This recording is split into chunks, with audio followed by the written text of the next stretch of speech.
Clear? এটা আসে, এটা আমাদের ঢাকা বিশ্ববিদ্যালয়ে কত সালে আসছে, এটা ক্যালকুলেটর ইউজ করতে লাগতে পারে। কোথায় আসছে?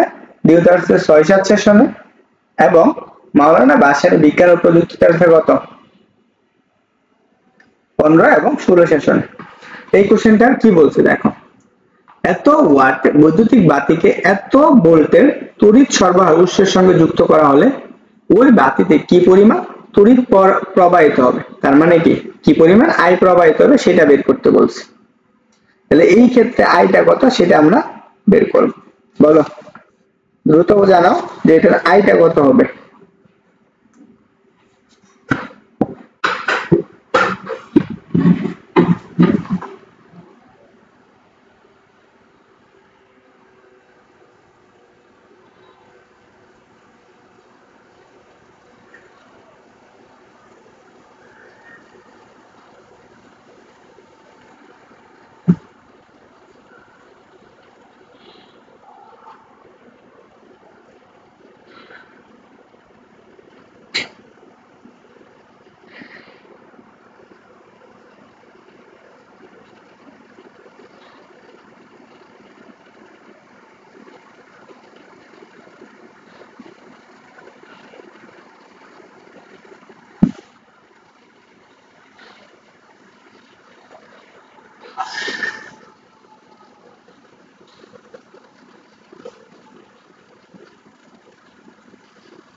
বলো কত আসতেছে?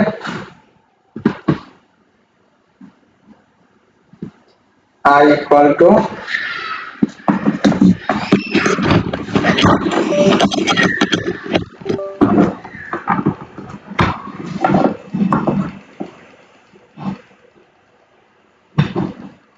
দেখো তো আমি কি করছি, I equal to আমরা P equal to কি বলে আসছি BI, তাহলে বের করবো কার মান, I এর মান বের করবো। তাহলে I equal to B, B এর মান কত, P হচ্ছে A by B। তাহলে আমরা B এর মান, তাহলে P তো আমরা জানি 60, B কত 22, 220 শূন্য কাটো। এখন 6 কে যদি তুমি ভাগ করো, আসাদ বলছো সি, দেখো আমরা 60, 6 কে তুমি 22 দ্বারা ভাগ করতে পারো 22, দেখো 22 দুগুণে কত, একটা ভাগ দেয় না 0, তাহলে কত 2, তাহলে 44, তাহলে কত থাকতেছে 16, 16 থেকে কি ভাগ যায় যায় না, তাহলে এখানে আরেকটা শূন্য দাও, বুঝছো? দেখো তো আমরা কত 5 20 100, 5 20 100, তাহলে 6 20 কত 120, 120 এর সাথে আসতো তার মানে 132, তাহলে 7, তাহলে 7 বার দিলে দেখো 7 দুগুণ কত 14, তাহলে কত 7 দুগুণ 14 আর 1 15, তাহলে কত থাকতেছে 6, তাহলে আরেকটা শূন্য দাও, তাহলে শূন্য দিলে আবার কত 2, তাহলে আবার দেখো কত থাকবে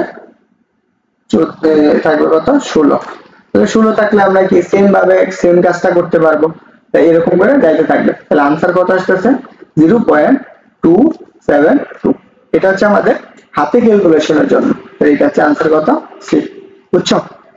আমি কিন্তু ক্যালকুলেটর বের করে করিনি, আমি কি করছি ক্যালকুলেটর ছাড়া করছি, তাহলে কি হবে 0.027, এখন এটা কি এককে